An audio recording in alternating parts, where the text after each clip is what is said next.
আসসালামু আলাইকুম রহমতুল্লাহ। আলহামদুলিল্লাহ, আশা করি আপনারা সবাই ভালো রয়েছেন। তো আমি আজকে আপনাদের সামনে একটি বিষয় নিয়ে আলোচনা করব।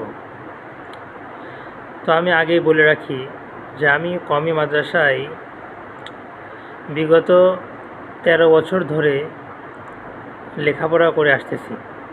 তো এই 12 বা 13 বছরের অভিজ্ঞতায় আমি যেটা বুঝতে পারি বা যেটা দেখতে পাই সেটা হচ্ছে এই যে বর্তমানে আমাদেরকে অর্থাৎ কওমি মাদ্রাসার হুজুর এবং ছাত্রদেরকে অবহেলার চোখে দেখা হয়। আমাদের সমাজে কোনো দাম নেই, আমাদেরকে মানুষরা মূল্য দিতে চায় না। এর কারণ হচ্ছে এই যে আমরা যে সত্য কথা বলি আর আমরা তো অন্যায় দেখতে পারি না। আর আমাদের সমাজে এমন নিচু চোখে দেখা হয় যে যার কারণে অন্য লোকেরা তাদের সন্তানদেরকে মাদ্রাসায় ভর্তি করাতেই খুব ভয় করে। তাদের ধারণা কি যে আমার ছেলেকে আমি মাদ্রাসায় পড়াবো, সে কি শিখবে মাদ্রাসায়। তারা যেটা বলে স্পষ্ট ভাষায় বলে যে মাদ্রাসায় পড়লে তো ভিক্ষা করা শিখবে। এই কথাটা আমার কাছে খুব খারাপ লাগে এবং আমি খুব কষ্ট পাই যখন শুনি যে কেউ বলে যে দেখ মাদ্রাসায় পড়ে ভিক্ষা করা শিখতেছে।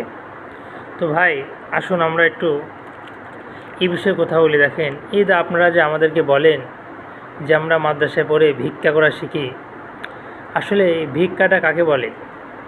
আমরা যে আপনাদের থেকে বিভিন্ন দান নিয়ে যাই, এটা কি নিয়ে আমাদের বাসায় যায়? এই দান নিয়ে কি, অর্থাৎ আপনারা যেটা বলেন এই ভিক্ষা নিয়ে কি আমাদের পিতামাতাকে খাওয়াই, আমাদের পরিবারের কাউকে দিই? এটা কিন্তু আমরা মাদ্রাসায় নিয়ে আসি।